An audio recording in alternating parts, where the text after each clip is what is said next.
Hi, Catalina here. I want to talk about today, I'm focusing on the psychological and emotional aspects of carrying debt of any form. And of course, this is relevant for mortgage loan officers because mortgage debt is a form of debt, and taking on more debt has a psychological impact on people. And how can loan officers, understanding this, help borrowers navigate the emotional and psychological aspects of carrying debt, and as a result, be more empathetic and be seen as kind of an ally, more like an ally to the borrower, and as a result, really provide what a borrower may need in order to feel comfortable making such a large financial decision, right? First and foremost, before I go into all that, I want to start with acknowledging that this week I'm aware that as our economy, inflation increases at a significant pace, gas prices in every state now is over $4 a gallon, that these economic times make it difficult, especially with rising interest rates and affordability issues in the housing, makes it extremely difficult for especially the purchase market to make a decision to buy for many right now. So I was on an interview earlier today with Kristen Messerly, and I hope to release that next week from the VP of Sales of Experience.com. We talked a lot about the psychological aspects of carrying debt, and there's a lot of great experienced loan officers out there that provide so much informational value for consumers, but it's not just information that moves the needle for people, it's understanding of the psychological aspects of carrying debt. The reason I say that is because, our generation, those under 40, millennials and Gen Z, Gen Z, we've taken on student loan debt. We're taking on credit card debt at greater levels than ever. Credit card debt, which is supposed to be decreasing towards the summer months, paying down holiday bills, is not decreasing like it usually is, but because of the gas prices and inflation with groceries, consumers are spending more than they have at this point. And so acknowledging and recognizing that a mortgage is another form of debt. And when people have debt, they deal with the psychological aspect of having debt. Let me just turn on my light over here. It's starting to get dark. People deal with the psychological aspects of having debt very differently.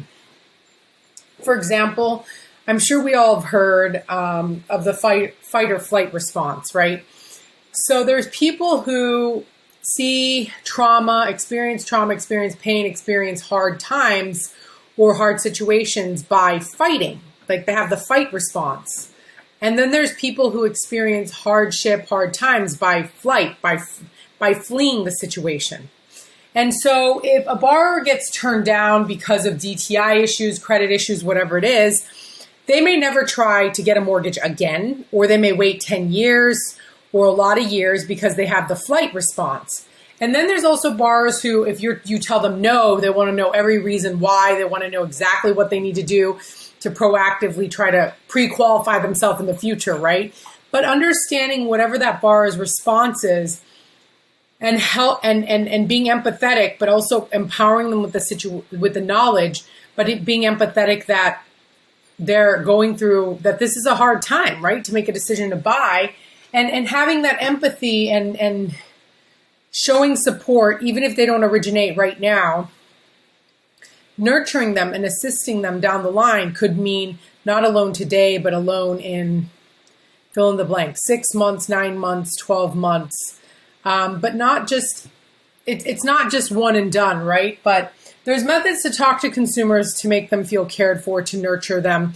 We have all kinds of technology, from YouTube to email, obviously, to even voicemail drops, right? Sending out a mass voicemail drop to people who haven't originated so that we can stay in touch and have that human connection, which ultimately makes us more competitive in the market. So I hope today's video provided a little bit of insight into how different people respond and how it may impact the buying process, right?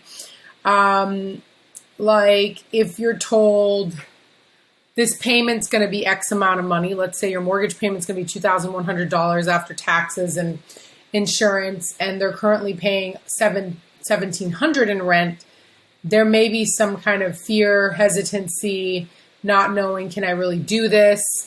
And just understanding how people can respond to those possible situations and how we can help them feel financially capable or be empathetic to their situation really does make a world of difference. We obviously, I know today is more of a general topic. We do help student loan borrowers. We help them right size and better manage their student loans so they can improve their DTI and close on a higher mortgage amount in the 21-day period within the closed loan cycle. So if we can join your team and help student loan borrowers coming through your pipeline, we would be so eager to do so. Please share our content, subscribe, but of course we welcome you to a call with one of our sales executives to learn more about our product and to see if we can help you originate more loans with your current pipeline, or to see if we can expand the market together with some of our digital marketing resources. We're on standby to answer all your questions. Thank you very much.